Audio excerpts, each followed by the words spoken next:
یہ اللہ تبارک و تعالیٰ نے آپ کو اور ہم کو یہاں پر جمع کیا، اتنے علماء، اتنے سادات.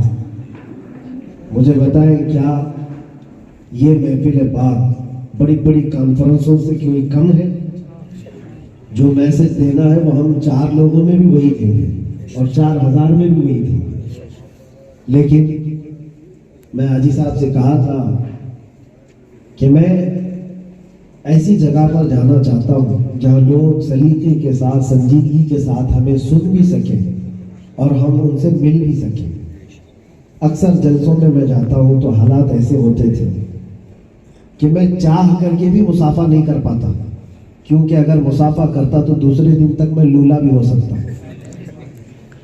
ایک ہاتھ واپس نہیں آئے گا، ایسے حالات ہیں. کتنی مرتبہ میرے ہاتھ زخمی ہوتے رہے، انگلیاں فریکچر ہوتی رہی. لوگوں کو ایسا لگتا ہوگا کہ یہ مصافحہ سنت ہے، ملنا چاہیے، لیکن جان بچانا فرض بھی تو ہے. میں اس طرح کے مزاج کا نہیں ہوں، چھوڑو پکڑو ہٹو بچو، نہیں. میں نے کوئی تام جھام اپنے سامنے رکھا ہے. میں نارمل زندگی گزارنا پسند کرتا ہوں. تو اپنے علاقے میں بھی ہم نے ہم تک پہنچنے کے لیے کوئی وسیلے نہیں رکھے. جو ملنا چاہے ڈائریکٹ مل سکتا ہے، بات کر سکتا ہے، بیٹھ سکتا ہے، یہاں پر بھی آپ کے پاس آئے. بس ہم یہ چاہتے ہیں کہ جو نظام ہے، جو سلیقہ مندی ہے، وہ باقی رہنا چاہیے. ایک دوسرے پر گرنا پڑنا، دیکھیں تقریباً پوری رات بھی لگ جائے مسافر کے لیے میں بیٹھا رہا، لیکن وہ سلیقہ ہونا چاہیے کہ ہر کوئی ملے، ہر کوئی محبت کے ساتھ اپنی بات رکھے اور ہم ان سے بات کریں. یہ چیز قائم رہتی ہے زمانے تک. اور باقی بھگدوڑ میں اور چھوا چھوئی میں وہ کچھ نہیں ہوتا. نہ میرا پیٹ بھرتا ہے، نہ آپ کا پیٹ بھرتا ہے. اسی لیے میں گزارش کروں گا کہ یہ جو ماحول آپ نے بنائے رکھا ہے، بعد میں بھی بنائے رکھیں گے انشاءاللہ. اور ایسی محفلیں ہوتی رہے حاجی صاحب، پھر ہر مہینے ہم حاضر ہوتے رہیں. اس میں کوئی دقت نہیں ہے، کیونکہ اکثر ایک جلسے سے واپس آنے کے بعد ہم کو ایسی بہت ساری طبیعتوں کو دیکھنا پڑتا. بہت سارے کچومر بن کر کے آتے تھے. بہت سارے حالات ایسے کہ جبہ بھی پھٹ گیا ہے، شیروانی بھی کٹ گئی ہے، امامہ بھی نکل گیا ہے. اور تو اور ایم پی میں ایک صاحب تو ہمارا موبائل ہی لے کے چلے گئے،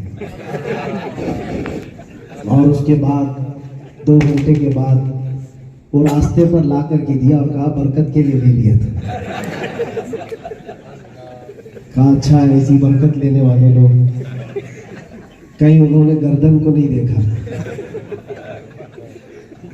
تو وہ حالات ہوتے جلسوں میں. اس کی وجہ سے میں اوائڈ کرتا ہوں کہ نظام درہم برہم ہو جاتا ہے. اور کہیں اللہ نہ کرے، 1000 بار نہ کرے، عوام کا اگر کچھ نقصان ہوا یا کسی ایک دوسرے کی جانی طور پر تکلیف پہنچی، تو آپ کو تو پتہ ہے ہمارے رشتہ دار ویسی قلم کاپی لے کر بیٹھے ہوئے، کب کیس کرنا ہے اس میں. اسی لیے بھی ہم اوائڈ کرتے ہیں. اور ایسی محفلیں ہوں تو انشاءاللہ پہلے میں جو بیان کرتا تھا، جو میرے جلسے ہوتے تھے، وہ مسجد میں ہی ہوتے تھے. اور مسجد میں روحانیت ہوتی ہے، سب باوضو بیٹھتے ہیں، سنتے ہیں. آج کا یہ جلسہ میرے لیے میرے سفر کا وصول ہے، اس لیے کہ میں نے سلیقے مند لوگوں کو دیکھا. اللہ تبارک و تعالیٰ آپ کا یہ ادب ہمیشہ قائم رکھے. آمین. جیسے کہ مولانا نے بتایا، مفتی اعظم کچھ علیہ الرحمہ کی بہت بڑی قربانیاں ہیں. وہ قربانیاں ان کے زمانے میں جو انہوں نے کی ہوگی، لیکن آپ کے چہروں سے اور آپ کی محفلوں سے وہ نظر بھی آتی ہے. سبحان اللہ. کہ ایک باپ نے اپنے بچے کو جو ادب سکھایا ہوتا ہے، وہ ادب سے ہی اندازہ ہوتا ہے کہ کس کی تربیت یافتہ ہے.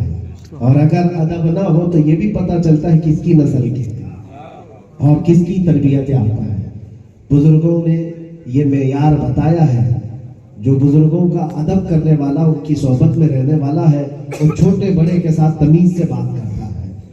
اور اللہ تبارک و تعالیٰ یہ اہل کچھ کے تمام تر اخلاق و کردار کو سلامت رکھے. مفتی اعظم کچھ کے فیوز و برکات ہمیشہ یہاں قائم و دائم رکھے.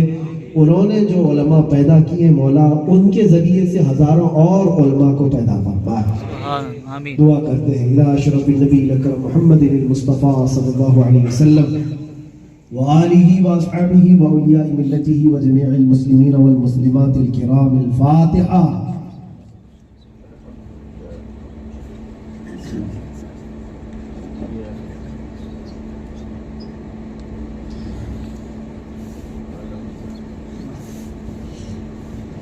اللهم اوصل وبلغ مثل ثواب ما قرأناه من القرآن الكريم، ما صليناه وما سلمناه إلى حضرة النبي المصطفى محمد المصطفى صلى الله عليه وسلم، وبوسيلته إلى جميع الأنبياء والمرسلين والصحابة والتابعين والخلفاء الراشدين، وإلى أرواح جميع أزواج رسول الله وبناته وبنيه، وإلى أرواح جميع الشهداء والنجباء والنقباء وأولياء الله الصالحين، وإلى أرواح أئمة المجتهدين وجميع المؤمنين والمؤمنات وعامة المسلمين والمسلمات الأحياء منهم والأموات، خاصة إلى روح سيدنا وسندنا وشيخنا سيدي عبد القادر الجيلاني قدس الله سره الشريف، وإلى روح مولانا الإمام معين الدين حسن الجيتي غريب النواس قدس الله سره الشريف، وإلى أرواح جميع أوليائك الصالحين الذين دفنوا في هذه البقعة يا رب العالمين. اللهم ببركة هؤلاء المذكورين تمم مقاصد ديننا ودنيانا وأخرانا يا رب العالمين.